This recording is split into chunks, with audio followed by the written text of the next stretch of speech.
Berani menghadapi kesalahan saudara. Sadari bahwa kita bukan orang yang sempurna. Ketika ekonomi, ketika bisnis kita, karir kita, kehidupan kita kelihatannya melambat, do evaluation, lakukan evaluasi. Mungkin ada sesuatu yang salah di sana. Mungkin ada sesuatu yang tidak berjalan di sana. Mungkin ada sesuatu yang bisa kita improve di sana. Jikalau mau sukses, kita tidak boleh berkata kita udah tahu segalanya. Kalau kita mau bertumbuh, kita harus mau belajar. Orang yang berhenti belajar adalah orang yang berhenti bertumbuh. Ketika saudara berhenti belajar, saudara berhenti bertumbuh.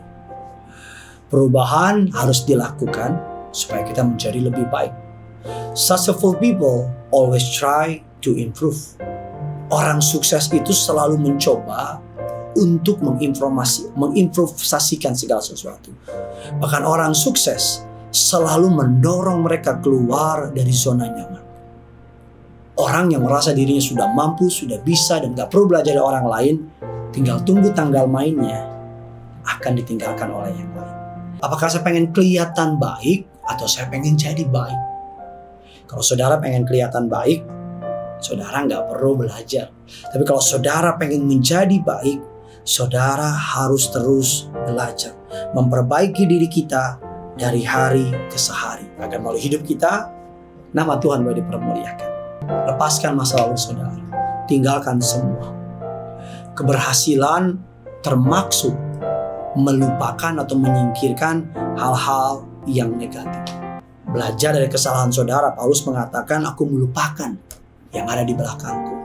Ketika kita berdoa minta ampun sama Tuhan, Tuhan akan mengampuni kita. Tapi kita juga perlu belajar untuk mengampuni diri kita sendiri. Kita perlu belajar memeluk kegagalan, kekurangan kita. Sama seperti Tuhan menerima kita apa adanya. Kita perlu lupakan masa lalu kita. Kita perlu melupakan kegagalan di masa lalu. Apapun yang membuat saudara kehilangan gambar diri, lupakan itu semua. Dan apa yang perlu kita lupakan di masa lalu? Yang perlu kita lupakan adalah kesuksesan kita di masa lalu. Ketika kita berada di puncak, biasa kita terjebak kepada yang namanya complacency trap, atau yang namanya puncak jebakan. Kita berada di puncak, kita merasa wah kita udah paling terbaik, sehingga kita gak sadar bahwa kita gak mau improve diri kita gak rendahkan hati kita.